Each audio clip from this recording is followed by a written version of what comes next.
Channel بات کرتا ہے اٹھا کے منہ بشاہوں سے، جہاں کو باخبر کرتا ہے یہ مفلس کی آہوں سے۔ ناظرین گرامی السلام علیکم ورحمۃ اللہ وبرکاتہ۔ آج کی بات خاص بات میں آپ لوگوں کا استقبال ہے۔ ناظرین گرامی میں انصار عزیز ندوی اس وقت دن بھر سے آئی ہوئی کچھ اہم ترین خبروں کی تفصیلات لے کر آپ لوگوں کی خدمت میں حاضر ہوں۔ تفصیلات میں جانے سے پہلے آپ لوگوں کو اطلاع کر دوں کہ دونوں پرائم ٹائم شائع ہو چکے ہیں، جس میں اہم ترین خبروں پر تبصرہ ہوا ہے۔ جن احباب نے نہیں دیکھا جائیں دیکھیں، دوسروں تک پھیلانے کی کوشش کریں، لنک کو شیئر کریں۔ ادارے کی مضبوطی، ناظرین گرامی آپ لوگوں کی مضبوطی آپ جانتے ہیں کہ کرنا کیا ہے۔ آئیے پہلی خبر کی جانب بڑھتے ہیں۔ وزیر دفاع راجناتھ سنگھ نے کل کرگل وجے دیوس کے موقع پر پڑوسی ملک کو سخت پیغام دیتے ہوئے کہا ہے کہ اگر ہندوستان کی طرف نظر اٹھا کر دیکھا گیا تو فوج لائن آف کنٹرول کو پار کر کے دشمن کو نیست و نابود کر دے گی۔ بدھ کو یہاں وجے دیوس کے موقع پر کرگل کے دراس میں منعقدہ ایک تقریب سے خطاب کرتے ہوئے مسٹر سنگھ نے کہا کہ فوج فتح کے بعد 1999 میں ہی لائن آف کنٹرول کو عبور کر سکتی تھی، لیکن ہندوستان کے امن پسند ملک کے نظریے، ہندوستانی اقدار پر یقین اور بین الاقوامی قوانین سے وابستگی کی وجہ سے اس وقت یہ قدم اٹھایا نہیں جا سکا۔ ادھر آئینی طرز عمل کانسٹیٹیوشنل کنڈکٹ گروپ کا کہنا ہے کہ اظہار رائے کی آزادی کا گلا گھونٹنا جمہوریت کو خطرے میں ڈالتا ہے۔ وزارت عملہ نے آل انڈیا سروس ڈیتھ کم ریٹائرمنٹ بینیفٹس رولز 1958 میں 6 جولائی کو ایک نئی ترمیم نوٹیفائی کی ہے، جس کے تحت ریٹائرڈ سول سروس ملازمین کے عوامی معاملات پر تبصرہ کرنے کے حق پر مکمل پابندی عائد کرنے کی کوشش کی ہے اور تبصرہ کرنے پر پنشن واپس لینے کی دھمکی بھی دی ہے۔ ناظرین گرامی اگلے سال ہونے والے لوک سبھا انتخابات بی جے پی کی زیر قیادت والے قومی جمہوری اتحاد یا کانگریس کی قیادت والے انڈیا نامی اتحاد کے ساتھ، جس میں 26 اپوزیشن جماعتیں شامل ہیں، کے بیچ ہی ہوتا نظر آ رہا ہے۔ بہوجن سماج پارٹی، جس نے اب تک دونوں سے فاصلہ برقرار رکھا ہوا ہے، اس نے منگل کو دونوں اتحاد میں سے کسی ایک کے ساتھ انتخابات کے بعد اتحاد کے لیے اپنے دروازے کھلے رکھنے کا اشارہ دیا ہے۔ ناظرین گرامی طالبان حکام کے حکم کے بعد افغانستان بھر میں ہزاروں بیوٹی پارلرز مستقلاً بند ہو گئے ہیں۔ اس بندش سے خواتین کو دستیاب معدود چند ذرائع آمدنی میں سے ایک ذریعہ ختم ہونے کے ساتھ ہی میل جول کی ایک دل پسند جگہ بھی بن گئی ہے۔ ناظرین گرامی سوڈان کی راجدھانی خرطوم کے مغرب میں واقع اومدورمین شہر کے ایک محلے میں منگل کو فضائیہ اور توپخانے کے حملوں میں کم از کم 16 شہری ہلاک ہو چکے ہیں۔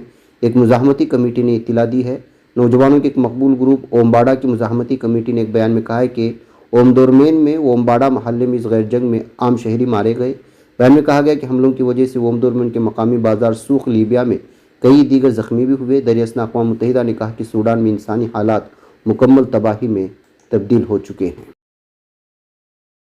ناظرین گرامی ادھر دہلی NCR میں شدید بارش ہو رہی ہے۔ محکمہ موسمیات کا اندازہ ہے کہ دہلی، نوئیڈا اور آس پاس کے علاقوں میں اگلے چند گھنٹوں تک موسلادھار بارش ہوگی۔ دہلی میں سیلاب کا پانی ابھی کم ہوا ہی تھا کہ پانی جمع ہونے کا خطرہ پھر بڑھنے لگا۔ نوئیڈا اور غازی آباد میں ہنڈن ندی کے پانی کی سطح بڑھنے سے پہلے سیلاب کا پانی پھیل چکا ہے۔ ایسے میں موسلادھار بارش مصیبت کا باعث بن سکتی ہے۔ ادھر وزیر اعظم نریندر مودی نے اپوزیشن پارٹیوں کے ذریعے اپنے اتحاد کو انڈیا نام دیے جانے پر حملہ کرتے ہوئے کہا تھا کہ ایسٹ انڈیا کمپنی میں بھی انڈیا ہے اور انڈین مجاہدین میں بھی انڈین ہے، صرف نام رکھ لینے سے کیا ہوتا ہے۔ اب راہل گاندھی نے PM مودی کے اس بیان پر جوابی حملہ کیا۔ انہوں نے کہا کہ آپ ہمیں جو چاہیں بلائیں، لیکن ہم انڈیا ہیں۔ راہل گاندھی PM مودی کے بیان پر رد عمل ظاہر کرتے ہوئے ٹویٹ کیا۔ اس ٹویٹ میں انہوں نے منی پور کے حالات کا بھی تذکرہ کیا۔ وہ لکھتے ہیں کہ مسٹر مودی، آپ ہمیں جو چاہیں بلائیں، لیکن ہم انڈیا ہیں۔ ہم منی پور کے حالات بہتر کرنے اور ہر خاتون و بچے کے آنسو پوچھنے میں مدد کریں گے۔ ہم وہاں کے سبھی لوگوں کے لیے محبت اور امن واپس لائیں گے۔ ہم منی پور میں ہندوستانی نظریے کی اثر نو تعمیر کریں گے۔ ناظرین گرامی جمعیت علماء ہند کے صدر مولانا محمود اسد مدنی کی دعوت پر دہلی کے اوبرائے ہوٹل میں مجوزہ یکساں سول کوڈ کے سلسلے میں منعقد ایک اہم اجتماع میں معزز ممبران پارلیمنٹ اور ملی تنظیموں کے کئی اہم رہنما شریک ہوئے ہیں۔ اس اجتماع میں UCC سے متعلق خدشات، بالخصوص مسلم اقلیت اور قبائلی برادری کے ثقافتی اور مذہبی حقوق کے سلب کیے جانے پر خاص طور پر گفتگو ہوئی ہے۔ اس موقع پر اپنے افتتاحی خطاب میں جمعیت علماء ہند کے صدر مولانا محمود اسد مدنی نے کہا کہ یکساں سول کوڈ سے مذہبی تنوع، اقلیتوں کے حقوق اور مساوات و انصاف کے آئینی اصولوں کو نقصان پہنچنے کا خدشہ ہے۔ انہوں نے اس بات پر زور دیا کہ ہندوستان کی طاقت اس کے بھرپور ثقافتی اور مذہبی تنوع میں مضمر ہے۔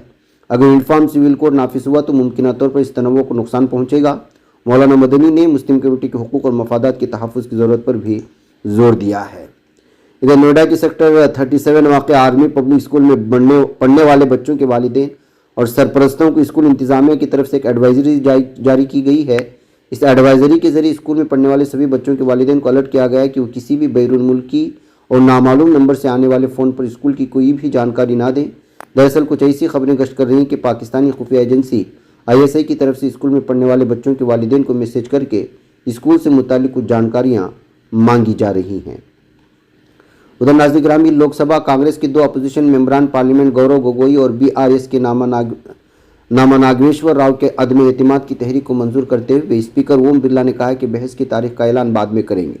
اس کے بعد لوک سبھا کی کارروائی دوپہر 2 بجے تک ملتوی کر دی گئی۔ اس دوران منی پور کی صورتحال پر بحث اور وزیر اعظم نریندر مودی کے بیان کا مطالبہ کرتے ہوئے اپوزیشن ارکان نے لوک سبھا اور راجیہ سبھا میں نعرے بازی اور احتجاج کو جاری رکھا۔ تو ناظرین گرامی، پاکستان میں منگل کو ایک بار پھر مسجد میں بم دھماکہ ہوا۔ پاکستانی میڈیا کی رپورٹس کے مطابق خیبر پختونخوا کے ضلع خیبر کے علاقے جمرود میں تھانہ علی مسجد کی حدود میں دھماکہ ہوا، جس میں ایڈیشنل SHO کی موت ہو گئی اور 2 پولیس اہلکار زخمی ہوئے، جنہیں پشاور منتقل کر دیا گیا۔ زخمی پولیس اہلکار حیات آباد میڈیکل کمپلیکس میں زیر علاج ہیں، ان کی حالت مستحکم بتائی جا رہی ہے۔ ناظرین گرامی، آئیے بات کرتے ہیں چین کے وزیر خارجہ وانگ ای سرکاری دورے پر آج ترکیہ پہنچنے والے ہیں۔ ترکیہ وزارت خارجہ کے جاری کردہ تحریر بیان کے مطابق چین کمیونسٹ پارٹی کی مرکزی کمیٹی پولٹ بیورو کے رکن امیر خارجہ اور مرکزی کمیشن کے ڈائریکٹر وزیر خارجہ وانگ ای 26 جولائی نے آج ترکیہ کا دورہ کر رہے ہیں۔ وزیر خارجہ خاقان فیدان کے وانگ ای کے ساتھ مذاکرات میں چین کے ساتھ 2 طرفہ تعلقات کے جامع جائزے کے علاوہ حالیہ علاقائی و بین الاقوامی موضوعات پر تبادلے خیال کیا جائے گا۔ نائجیریا کے صوبے زامفارا میں مسلح افراد کے حملے میں 34 افراد ہلاک ہوئے۔